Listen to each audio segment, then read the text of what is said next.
Hello everyone, welcome back to IS Cafe. My name is Priyanka. जो भी नए aspirants यहाँ पे हमारे साथ जुड़े हैं, उनको ये बता दिया जाए कि यहाँ पे विजन आईएएस की मंथली मैगजीन्स को हम साथ में पढ़ रहे हैं।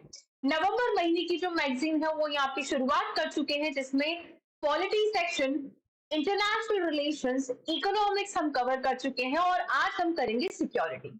एंड हाँ, एक स्टूडेंट ने रिक्वेस्ट किया that instead of making parts आप सारा एक जो सेक्शन है उसको एक ही वीडियो में कंप्लीट करा दीजिए। तो here we go, we will complete this security in just one go, without any editing, without any the parts or the break. We will complete the security in one go, ठीक है। तो students के feedback को positive लेके improvement करना ये हमारा सबसे प्राइम ऑब्जेक्टिव है। तो इसी के साथ शुरुआत करते हैं। हमारा पहला जो टॉपिक है सिक्योरिटी का, that is, give me a second, इसमें हम बात करेंगे सिक्योरिटी। आप सभी लोगों ने अगर यूपीएससी की तैयारी करी है तो सिलेबस आपको पक्का याद होगा, ये मैं उम्मीद लगा के बैठी हूँ। उसी में जब आप इंटरनल सिक्योरिटी के बारे में बात करते हो, there is a section internal security. In that internal security आपके पास जो एक बॉर्डर एरियाज को लेके चैलेंजेस का टॉपिक है ना, एक चैप्टर है जिसमें आप बात करते हो, that is the security challenges in the border areas. या फिर एक और टॉपिक है या फिर चैप्टर है which talks about the internal security. या फिर एक और चैप्टर है जो कि बात करता है टेररिज्म के बारे में, इंसर्जेंसी के बारे में, या फिर challenges in the north east. तो और भी कई आपके पास टॉपिक्स है जो कि आपके सिलेबस के अंदर मेंशन है। तो यहाँ पे हमारा जो सबसे ज्यादा फोकस है वो किस पे है? बॉर्डर एरियाज पे। तो ये टॉपिक को आप रिलेट कर सकते हो कि इंडिया के वो सेंसिटिव रीजन्स जो कि बॉर्डर एरियाज है, वहां पे सिक्योरिटी का जो खतरा है उससे रिलेटेड हम ये जो पहला टॉपिक है यहाँ पे देखने वाले हैं, ठीक है। तो यहीं से हम शुरुआत करते हैं पहले टॉपिक की, जो है disturbance in the neighbouring Nations and the India's internal security. यहाँ पे बात हो रही है म्यांमार की। क्या कोई बता सकता है कमेंट सेक्शन में लिख के कि इंडिया के कितने स्टेट्स म्यांमार के बॉर्डर को टच करते हैं? इंडिया के कितने स्टेट म्यांमार के बॉर्डर को टच करते हैं? ये हमारे पास एक नॉर्थ ईस्ट रीजन हमने बनाया। म्यांमार यहाँ पे है आपके पास। तो this Arunachal Pradesh, Nagaland, Manipur and Mizoram. I repeat, there are 4 states, Arunachal Pradesh, Nagaland, Manipur and Mizoram. These are the 4 state जो कि म्यांमार की बॉर्डर को टच करते हैं। ये क्लियर हुआ? ठीक है। तो अब यहाँ पे कहानी है म्यांमार की। म्यांमार के अंदर अभी कुछ साल पहले मिलिट्री कू देखा गया, मतलब कि सत्ता पलट हुआ।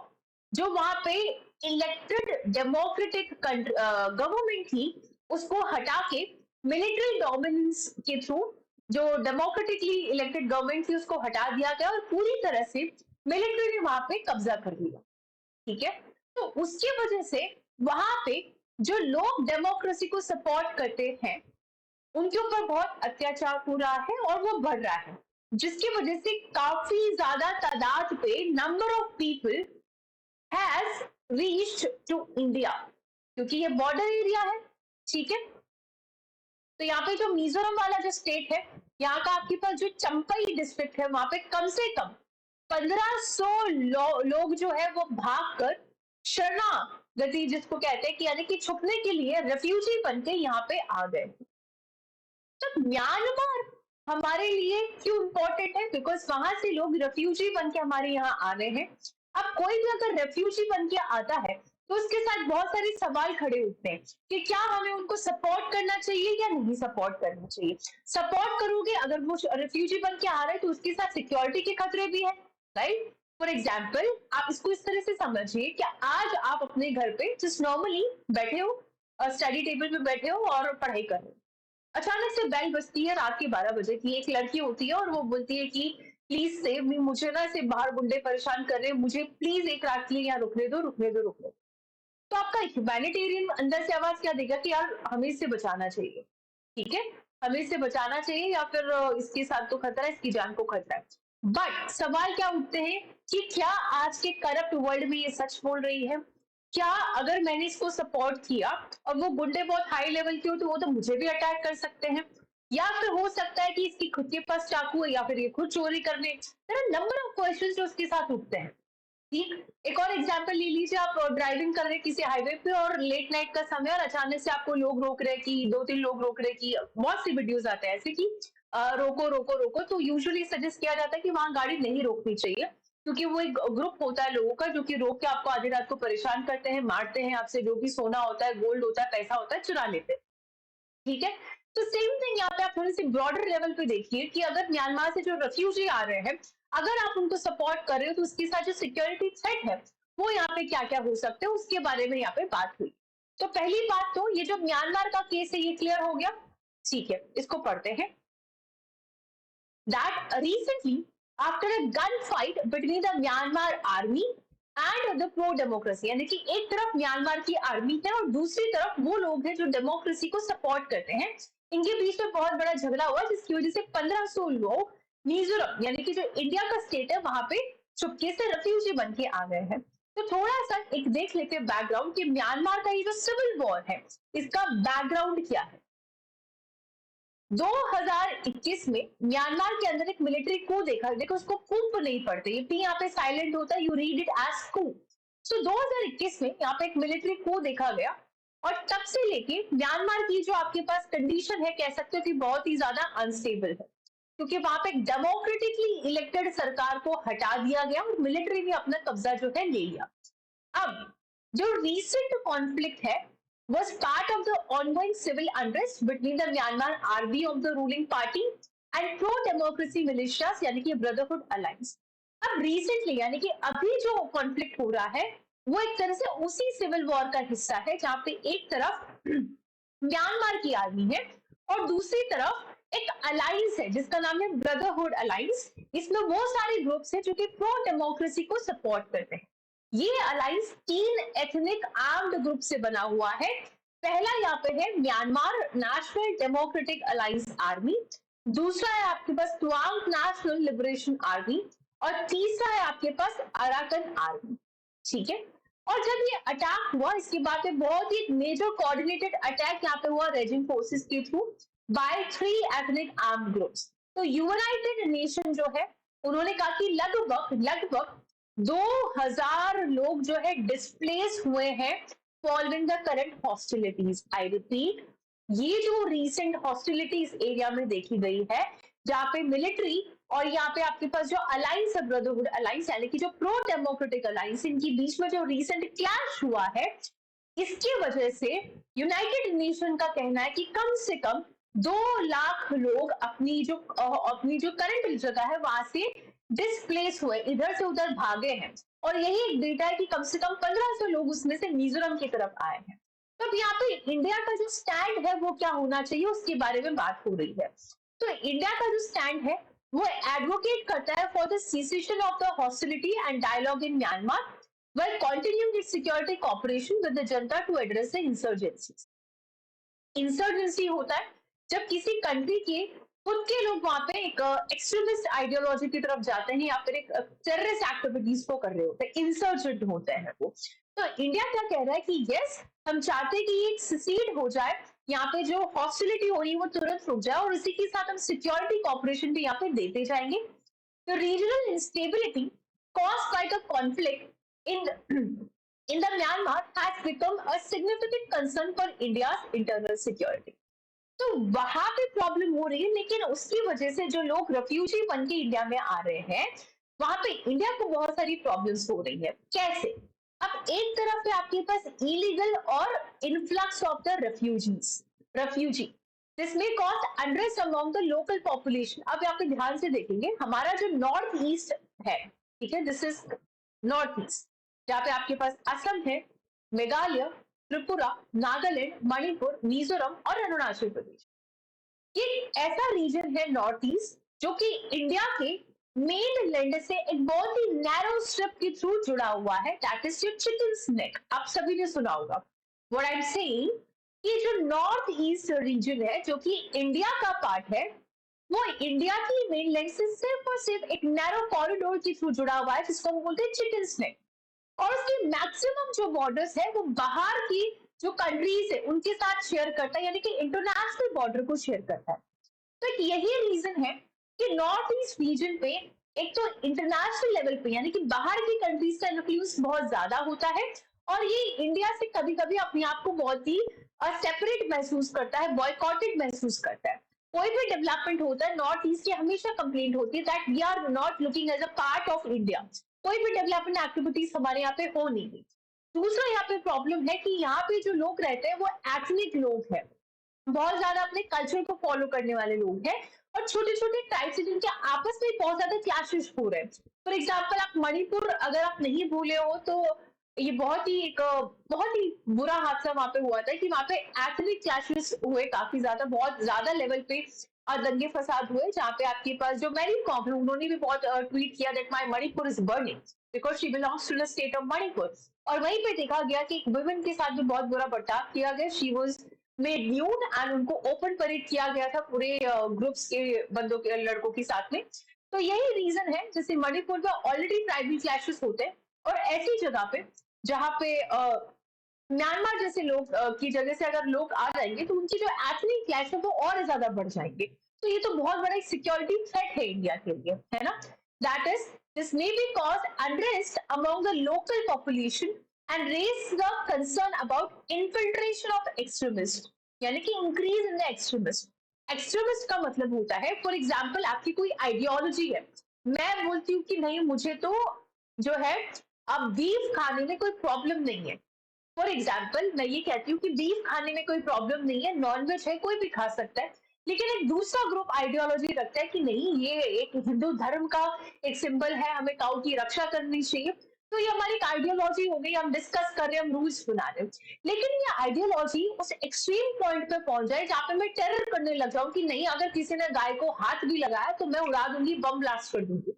तो ये होता है कि जब आइडियोलॉजी के एक्सट्रीम फॉर्म ले लेगी उसको बोलते हैं एक्सट्रीम्स।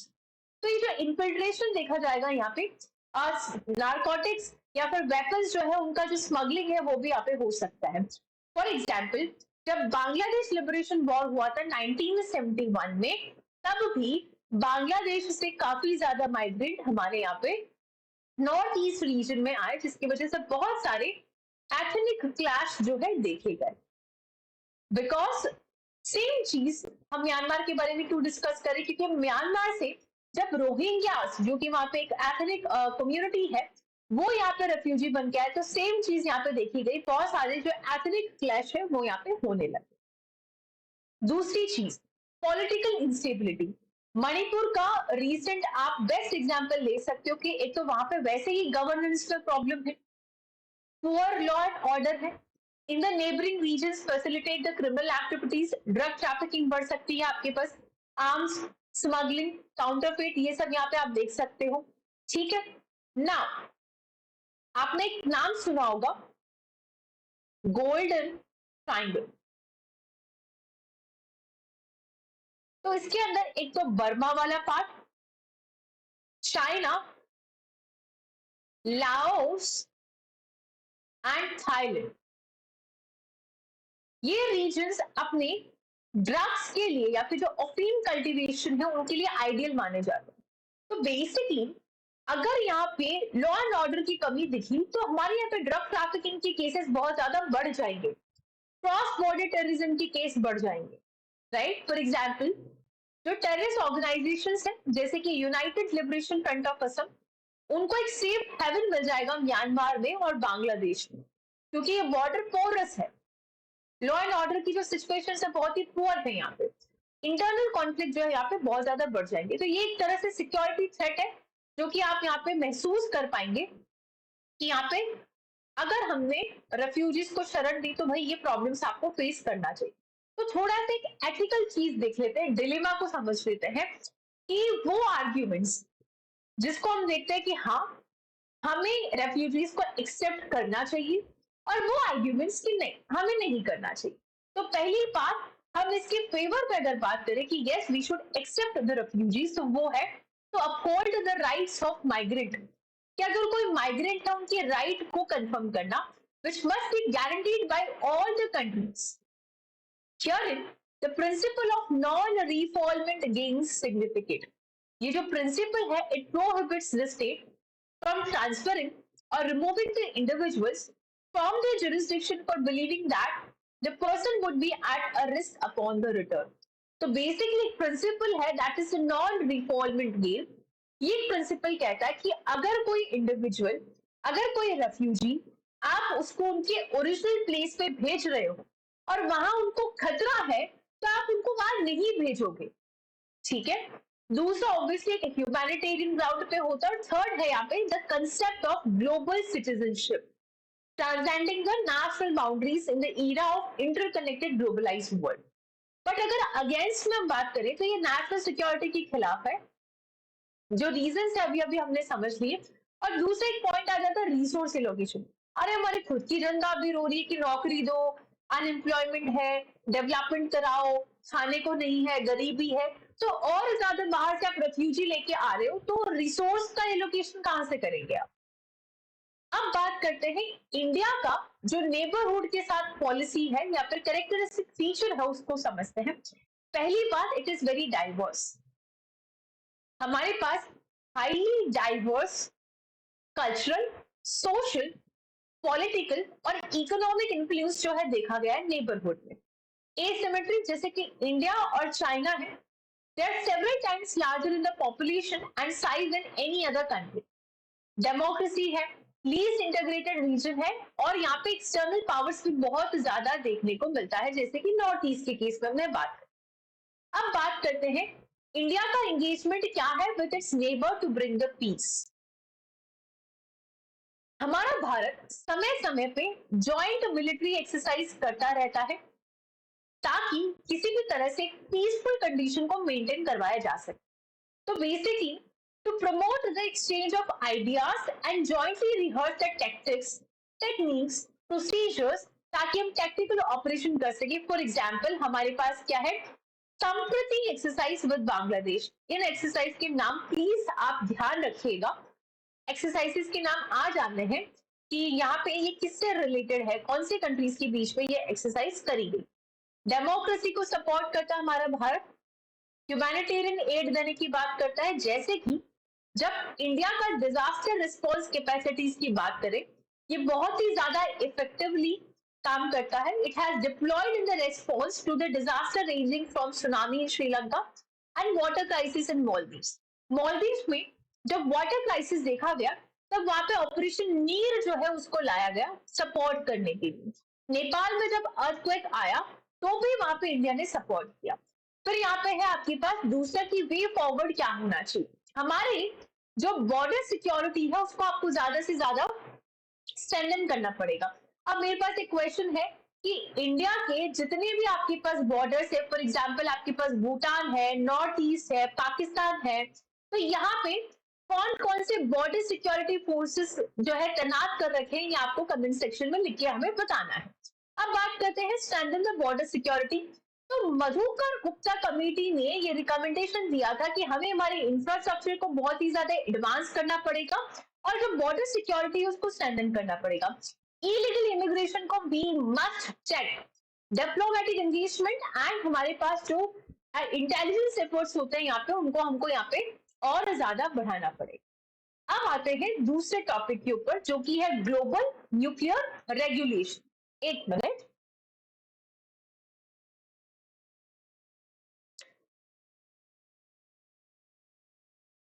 ठीक है, हमारा दूसरा टॉपिक है global nuclear regulation. Nuclear energy से आप सभी के दिमाग में क्या आता है? आई मीन आई जितना मैं समझ पाई हूँ स्टूडेंट्स को यूजुअली ये टॉपिक सब रट लेते हैं, nuclear energy, uranium, bomb blast, but question कभी भी प्रीलिम्स में इसका होता नहीं है ना। तो इसके लिए आपको थोड़ा सा कंसेप्ट जो है उसको समझना पड़ेगा। न्यूक्लियर रेगुलेशन या फिर न्यूक्लियर एनर्जी से आप क्या समझते हो? पहली बात तो आप मुझे ये बताओ कि एक टर्म है रेडिएशन, एक टर्म है रेडिएशन, इसका क्या मतलब होता है? द मीनिंग ऑफ रेडिएशन, आ गया पेन? ओके। तो रेडिएशन जो होती है बहुत ही ज्यादा पावरफुल और डेंजरस रेज होती है that are sent from the substances. कोई भी एक सब्सटेंस है, अगर उससे कोई ऐसी रेज निकल रही है जो कि बहुत ज्यादा पावरफुल है, डेंजरस है, उसको हम रेडिएशन बोलते हैं। ज्योग्राफी में सोलर रेडिएशन पढ़ते हो आप, कि सन से जो रेज निकलती है ये बहुत ज्यादा पावरफुल रेज होती है, डेंजरस होती है, तो we call it as radiation. Okay. And जब मैं किसी रेडियो एक्टिव एलिमेंट के बारे में बात करती हूँ, दैट मीन्स वो एलिमेंट जो कि हाईली अनस्टेबल होते हैं और बात बात पर टूटते रहते हैं, जिसकी वजह से एनर्जी रिलीज होती है, and that energy is very powerful, very dangerous, that is the radio active energy. ठीक है, तो मैंने यहाँ पे आपको दो वर्ड समझाए। एक है what is radiation, that is radiation का मतलब होता है powerful and dangerous rays, and radio active elements are those elements जो कि बहुत ज्यादा अनस्टेबल होते हैं, और जब वो टूटते रहते हैं, जब वो टूटते हैं तो एक एनर्जी रिलीज करते हैं जिसको हम बोलते हैं रेडियो एक्टिव एनर्जी। ठीक है, तो यहाँ पे हमने ये क्यों सीखा? एक और टर्म आप पहले देख लेंगे, यूरेनियम में आइसोटॉप। तो कोई भी अगर एलिमेंट होता है, मान लो कि यूरेनियम हम यहाँ पे ले लेते हैं, इसमें बहुत ज्यादा वेरिएशन आप देख सकते हो। जब मैं बोलती हूँ वेरिएशन, तो इसका मतलब क्या होता है यहाँ पे कि इसके बहुत ज्यादा आइसोटोप होते हैं। आइसोटोप का मतलब होता है कि नंबर ऑफ, पहले तो एटम समझो, सेंटर में होता है आपके पास प्रोटॉन, और उसी के साथ होता है न्यूट्रॉन, और इसके चारों तरफ घूमता है आपके पास इलेक्ट्रॉन। इलेक्ट्रॉन नेगेटिवली चार्ज होता है, प्रोटॉन पॉजिटिवली चार्ज होता है, और जो न्यूट्रॉन है वो नेगेटिवली चार्ज होता है।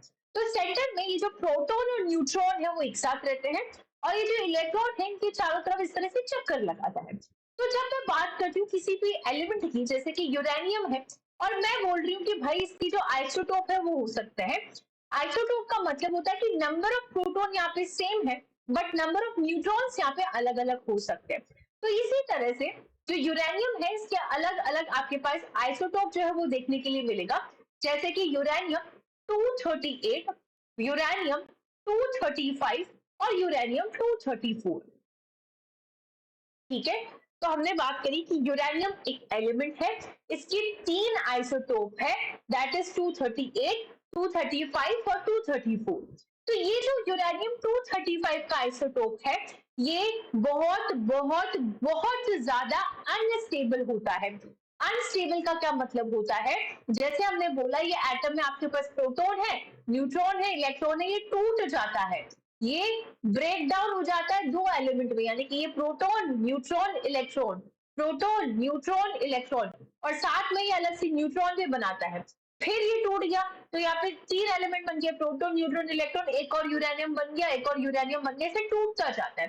तो जब ये टूटता जाता है क्योंकि बहुत ज्यादा हाईली अनस्टेबल है, तो यहाँ से एक बहुत ही पावरफुल एनर्जी निकलती है जो कि डेंजरस होती है, जिसको हम बोलते हैं रेडियो एक्टिव एनर्जी। और ये जो टूटने का प्रोसेस है इसको हमने फिशन बोला है, इसका न्यूक्लियस टूट रहा है ना, ये प्रोटॉन न्यूट्रॉन सेंटर में जो न्यूक्लियस है वो टूट रहा है, तो इसको हमने नाम दिया न्यूक्लियर फिशन रिएक्शन। ये समझ आया? न्यूक्लियर फिशन रिएक्शन क्या होता है ये समझ आया? कोई भी एलिमेंट, इसके सेंटर में एक न्यूक्लियस होता है जहां पे प्रोटॉन और न्यूट्रॉन प्रेजेंट होते हैं, और उनकी चारों तरफ एक इलेक्ट्रॉन प्रेजेंट होता है। तो जब एलिमेंट बहुत ज्यादा अनस्टेबल होता है तब वो एलिमेंट टूटता जाता है, तो उसका जो न्यूक्लियस टूटता जाता है, और इस न्यूक्लियर के टूटने को न्यूक्लियर फिशन रिएक्शन कहते हैं। और यहाँ पे जो यूरेनियम का 235 है, इसके अंदर न्यूक्लियर फिशन रिएक्शन बहुत ज्यादा पॉसिबल होता है, और यही रीजन है कि इसको हम पावर बनाने में या फिर बिजली जैसी एनर्जी बनाने में काम लेते हैं। अब आप बोलोगी बिजली तो पानी से बन रही है, देखो इलेक्ट्रिसिटी अगर बनती है तो एक बेसिक कंसेप्ट यहाँ पे लगेगा कि एक चरखा जैसा कुछ होता है, वो घूमता है और उससे एनर्जी बनती है, काइनेटिक एनर्जी बनती है और आगे जाके इलेक्ट्रिसिटी बनती है। डिटेल में नहीं जाएंगे। तो उस चरखा घुमाने के लिए आपको एनर्जी चाहिए होती है। अगर आपने डेजर्टिक रीजन्स में देखा होगा तो वो एक पंखा घूमता रहता है, चरखा घूम रहा है। आपने हाइड्रो पावर प्लांट में देखा होगा कि पानी आ रहा है जिसकी वजह से टरबाइन घूमता रहता है। तो सेम थिंग यहाँ पे एक न्यूक्लियर एनर्जी है जिससे काइनेटिक एनर्जी मिल रही है और वो उस चरखे को घुमाएगी, आगे जाके बिजली प्रोड्यूस करेगी। तो यहाँ पे न्यूक्लियर एनर्जी के बारे में अगर क्लियर हो गया है, न्यूक्लियस जो है आपके पास न्यूक्लियर एनर्जी कैसे बनती है वो क्लियर हो गया, तो अब आप समझ सकते हो कि एक इस न्यूक्लियर एनर्जी का सिविल यूज होता है। मैंने बोला एक इस न्यूक्लियर एनर्जी का सिविल यूज हुआ, यानी कि अच्छा यूज, कि हम इससे बिजली बना रहे हैं, पावर बना रहे हैं। और एक होता है इसके लिए वॉर के अंदर यूज करना। तो ये टॉपिक बात कर रहा है वॉर के अंदर यूज करने की, जो कि न्यूक्लियर वेपन होते हैं। क्या आप उसको इस लेवल पे न्यूक्लियर एनर्जी क्रिएट कर रहे हो कि एक न्यूक्लियर बॉम्ब फोड़ोगे, दुनिया तबाह हो जानी है। जैसे कि हिरोशिमा और नागासाकी का जो केस था, आपके पास सबसे बढ़िया, सबसे ब्लडरस अगर कोई था वो था चर्नोबिल डिजास्टर, जो कि आपके पास यूएसएसआर के वहां पे हुआ था। It was very very very bladder. ठीक है, तो यहाँ पे ये इसके बारे में बात कर रहा है कि अभी अभी अब न्यूक्लियर एनर्जी समझ में आ गई, तो ये टॉपिक अब आपको समझ आ जाएगा। पहला पॉइंट यहाँ पे क्या बात हो रहा है, दैट रशिया जो है, हमारे पास पहले से एक ट्रीटी है ना। I have a treaty that is comprehensive test ban treaty. ये ट्रीटी रशिया ने रेटिफाई कर रखी थी। अब इस ट्रीटी से जो रेटिफिकेशन उसने कर रखा था वो उसने हटा लिया है। तो अब यहाँ पे दुनिया को डर लग रहा है कि क्या रशिया और यूक्रेन के बीच में जो वॉर हो रहा है, जिसमें यूएसए लगातार यूक्रेन को सपोर्ट कर रहा है वेपन्स दे दे के, तो रशिया कह रहा है कि मैंने इस ट्रीटी से हट चुका हूं, मतलब अब वो किसी भी टाइम पे न्यूक्लियर बॉम्ब क्या वो छोड़ सकता है, क्या वो हमें डरा रहा है। तो इसके बारे में बात हुई है, लेकिन इसको समझने से पहले ये ट्रीटी क्या है उसको आपको पता चलेगा, तो आपको समझ में आएगा कि ये डर क्या है। ठीक है, बात करते हैं कॉम्प्रहेंसिव टेस्ट बैन ट्रीटी के बारे में। ठीक है, so let's talk about the comprehensive test ban treaty, that is CTBT. तो एक टाइम था जब हमारे जवाहरलाल नेहरू जो लीडर थे, हमारे कंट्री के प्राइम मिनिस्टर थे, फर्स्ट प्राइम मिनिस्टर, तो इन्होंने कहा कि यहाँ पे जो न्यूक्लियर टेस्ट होते हैं, यानी कि आप न्यूक्लियर बॉम्ब्स बना रहे हो, न्यूक्लियर एनर्जी बना रहे हो और उनका टेस्ट कर रहे हो, उसको इमीडिएटली बैन कर देना चाहिए। लेकिन भारत की उस वक्त किसी ने सुनी नहीं, और 1963 के अंदर, ठीक है, एक चीज आई जिसको बोलते हैं पार्शियल टेस्ट बैन ट्रीटी।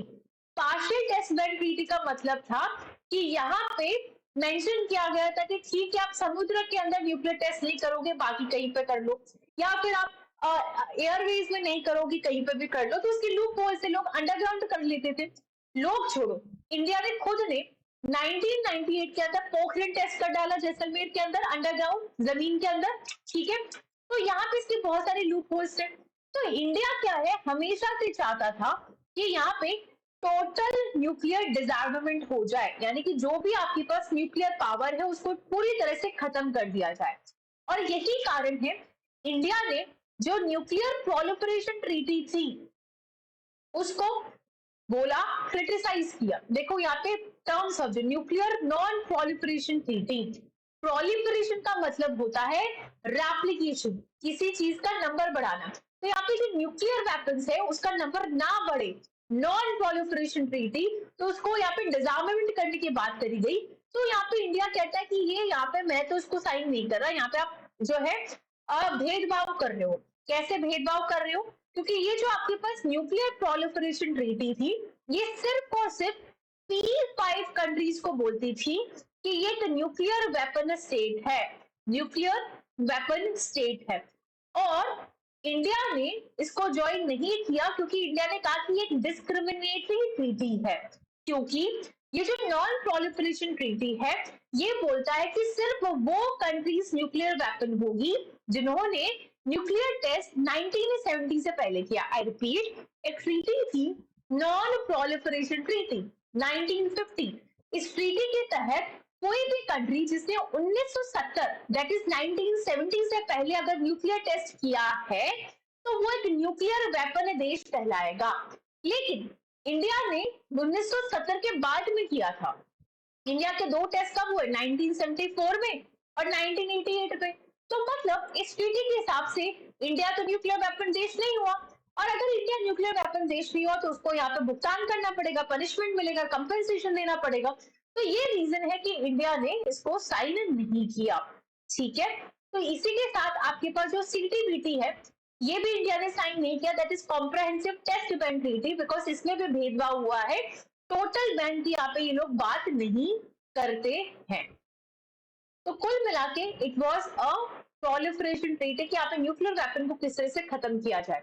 तो जब रशिया कह रहा है कि मैंने यहाँ से हट चुका हूँ, रिवोक कर रहा हूँ, तो यहाँ पे अब यहाँ पे यूएस का जो स्टेप है वो क्या होगा देखा जाएगा, बिकॉज यहाँ पे यूएस यूक्रेन को काफी सपोर्ट कर रहा है।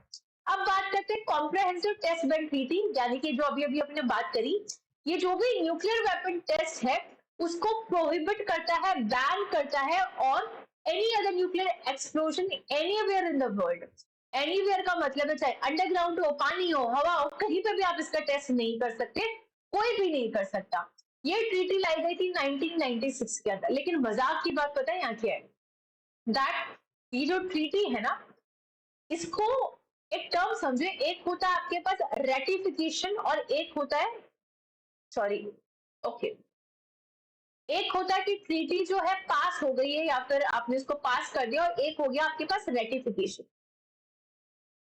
तो हम काफी बार पढ़ते हैं कि यूएसए ने ठीक है इसको एक्सेप्ट कर लिया, रिजोल्यूशन पास कर दिया, लेकिन रेटिफाई नहीं किया। इसको समझते हैं, मान लो कि कहीं पे एक मीटिंग हो रही है, ठीक है, वहां पे काफी देश के जो रिप्रेजेंटेटिव्स है वो आए हैं। मान लो कि हमारे देश के राजनाथ सिंह जी गए, डिफेंस मिनिस्टर, और वहां पे बोला, उनको आइडिया अच्छा लगा कि ठीक है हम इसको रिजोल्यूशन पास करते हैं। लेकिन जब तक वो अपने देश में आके लॉ बना के इस चीज को पास नहीं करते हैं, लागू नहीं करते, तो वो रेटिफिकेशन नहीं होगा। तो इसी तरह से ट्रीटी तब जाके जो है लागू होगी जब उसको 44 नेशंस क्या कर देंगे, रेटिफाई कर देंगे। लेकिन चाइना ने अभी नहीं किया, India, Pakistan, north Korea, Israel, Iran, Egypt and US ने इन्होंने अभी तक इसको रेटिफिकेशन नहीं दिया है। So India is not part of the CTBT. Clear है कि इंडिया ने इसमें पार्टिसिपेशन नहीं किया है। ठीक है, फिर है नॉन प्रोलिफरेशन ट्रीटी, एनपीटी, ये हमने डिस्कस कर ही लिया कि 1968 में आई थी। It is aimed at limiting the spread of nuclear weapon through the three pillars of non proliferation, डिसआर्मामेंट and peaceful. Non proliferation इसको और ज्यादा नहीं बढ़ाएंगे, और डिसआर्मामेंट का मतलब होता है जो भी वेपन है उसको पूरी तरह से आप डिस्ट्रॉय करो, और पीसफुल यूज होना चाहिए न्यूक्लियर एनर्जी का। तो यहाँ पे इंडिया ने, south Sudan, Israel, Pakistan have never been signatory of the treaty, इन्होंने कभी इसको साइन नहीं किया। और जो नॉर्थ कोरिया है, इन्होंने 2003 में इसको साइन किया था, बट यहाँ से इन्होंने अपने आप को विड्रॉ कर लिया। Now India did not sign the treaty because ये बायस था। कैसे बायस था अभी हमने इसको आपको समझा दिया। फिर यहाँ पे बात करते हैं इंटरनेशनल एटॉमिक एनर्जी की, जो कि यहाँ पे सारी रिस्पॉन्सिबिलिटी लेता है।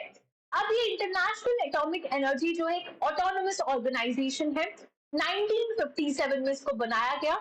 इसका ऑब्जेक्टिव क्या है, safe, secure and peaceful use of nuclear energy. Members that is nuclear science and technology, 178 countries जो है इसके मेंबर है। Now it encourages and assists the research, development and practical application of atomic energy for peaceful users throughout the world. It provides independent international verification that government are abiding. और भी information यहाँ पे क्या है, जैसे United nation general assembly है, United nation security council. तो यहाँ पे कुछ छोटी छोटी ट्रीटीज और दे रखी है, जैसे कि treaty on the prohibition of the nuclear weapons. ये पहली लीगली बाइंडिंग मल्टीलेटरल अग्रीमेंट है जो कि न्यूक्लियर वेपन को बैन करता है। 2017 में यूनाइटेड नेशन ने इसको जो है अडॉप्ट किया। 2021 में केम इनटू फोर्स। 91 स्टेट्स ने इसको साइन किया है, रेटिफाई 68। देखो यहाँ पे टर्म है साइन और रेटिफाई। रेटिफाई तभी होगा कि इन्होंने अपने कंट्री में आके लॉ को लॉ के थ्रू एक एक्ट बना के इसको लागू करवाया है ना। न्यूक्लियर वेपन फ्री जोन का कंसेप्ट क्या है? ये एक रीजनल अप्रोच है to strengthen the global nuclear non proliferation and disarmament law and consolidating the international effort towards peace and security.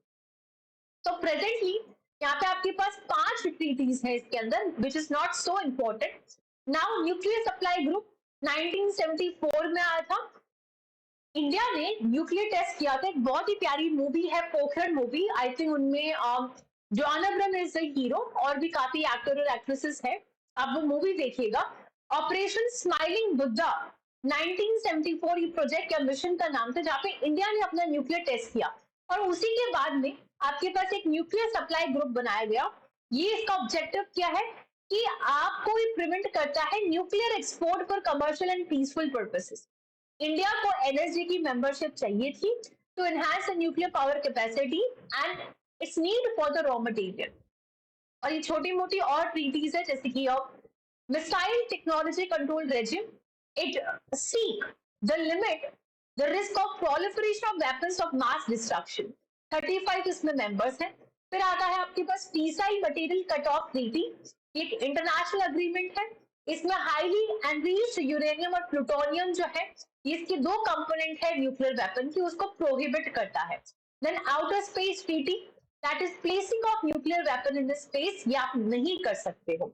अब ये जो ग्लोबल न्यूक्लियर रेगुलेशन, इतनी सारी ट्रीटी हमने देखा है, तो इनका इफेक्ट क्या होता है? सबसे पहले एक कंसेंसस जो है वो बन के आता है यहाँ पे कि जो ग्लोबल कंसेंसस है has been achieved on the IAEA establish the safety standard against the harmful effects of ionising radiation. जो आप इकट्ठा करके रख रहे हो न्यूक्लियर एनर्जी को, स्टॉक पाइल कर रहे हो, उसमें आपके पास रिडक्शन जो है वो यहाँ पे देखने के लिए मिलेगा।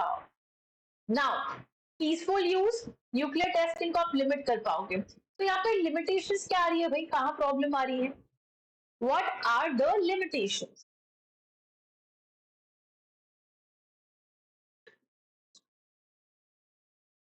पहली बात तो जब वेरिफिकेशन करते हैं आप, उसमें इनएडिक्वेट तरीके हैं।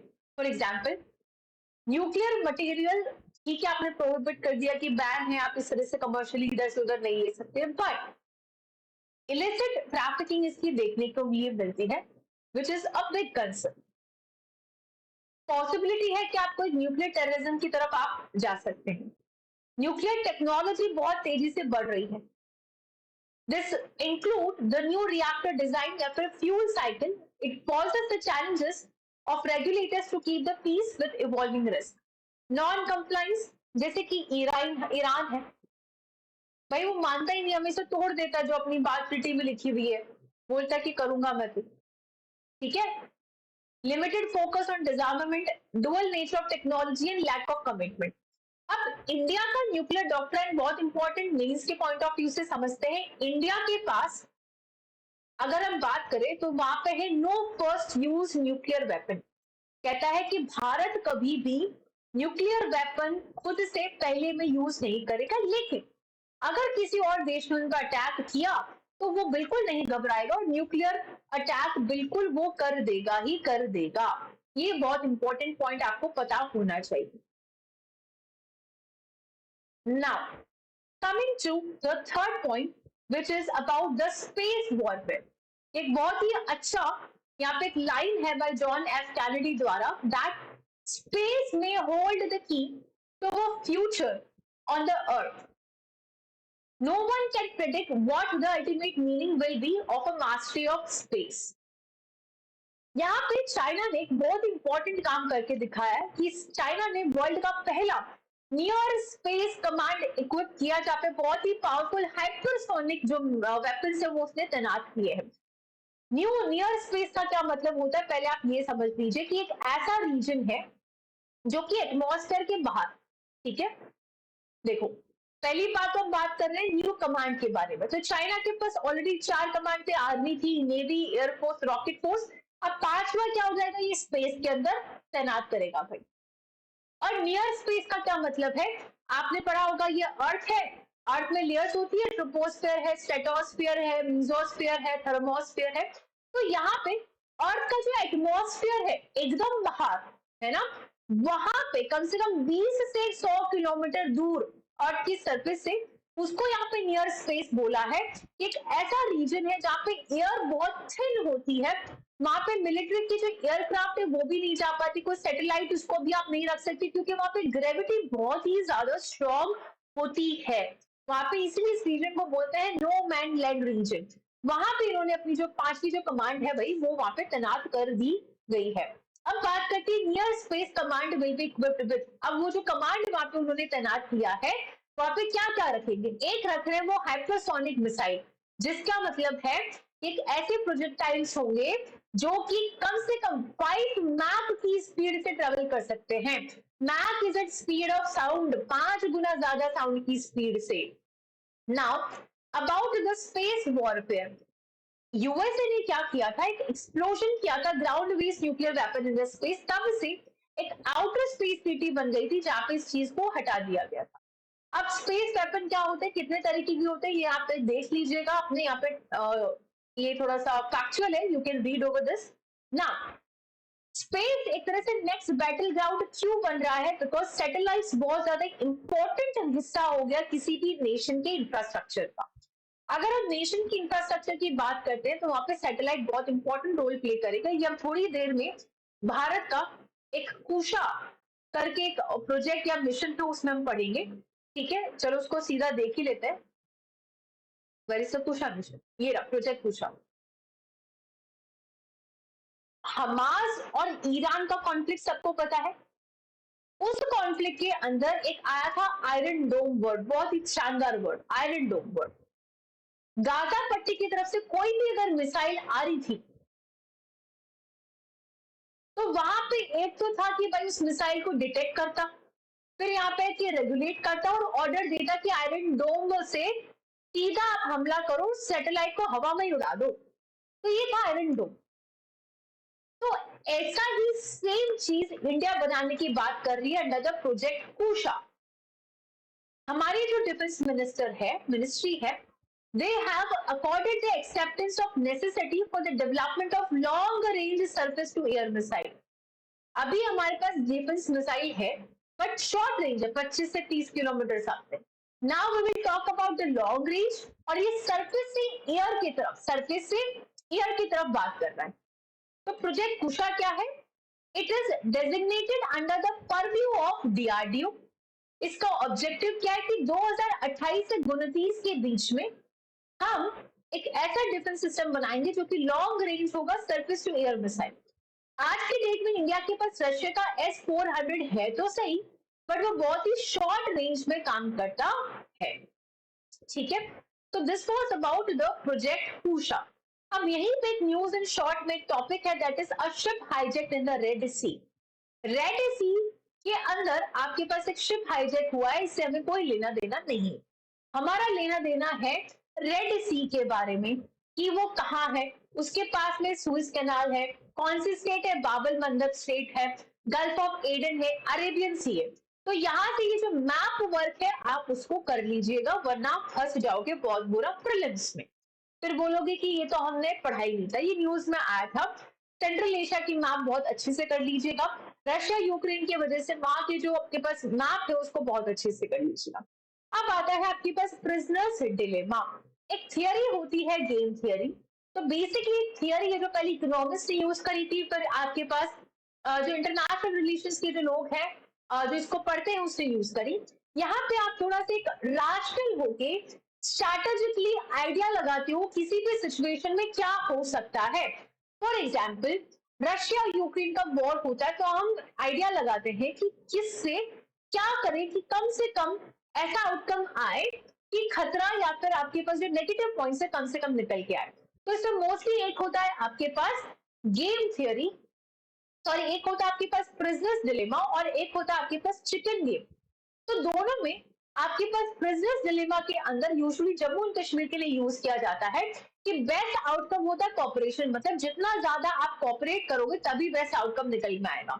तो इंडिया पाकिस्तान का अगर झगड़े की बात करें तो बेस्ट आउटकम क्या, कॉपरेशन ही हो सकता है। इंडिया चाइना के बॉर्डर डिस्प्यूट की बात करें तो बेस्ट आउटकम क्या हो सकता है, बॉर्डर ही हो सकता है, ठीक है। फिर ये कुछ मिलिट्री एक्सरसाइजेस हैं जैसे कि काजन 2023, इंडिया और काजाकिस्तान के बीच में ये जॉइंट मिलिट्री एक्सरसाइज है। मित्र शक्ति 2023, ये भी एक जॉइंट मिलिट्री एक्सरसाइज है इंडिया श्रीलंका के बीच में। और एक्सरसाइज वज्र प्रहार, ये एक जॉइंट एक्सरसाइज है जो कि इंडियन आर्मी और यूएस आर्मी स्पेशल फोर्सेस के साथ शुरुआत करी गई है। तो this was all about the security. Now we will start the environment. I think आज ही आपको इसका नेक्स्ट वीडियो मिल जाएगा एनवायरमेंट का, और इसको भी हम एक ही साथ पूरा एनवायरमेंट सेक्शन खत्म करने की कोशिश करेंगे। तो थैंक यू सो मच। आप हमें सपोर्ट कर सकते हैं हमारे चैनल को सब्सक्राइब करके। अगर आपको हमारे वीडियोस पसंद आ रहे हैं तो लाइक और शेयर करें। आपका न्यू ईयर बहुत अच्छे से रहे। नए साल में हम आशा करते हैं कि आप हमें एस्पिरेंट नहीं, एक आईएएस ऑफिसर की तौर पे ही हमसे बात करें। So this is all we can wish for all of you. So thank you so much.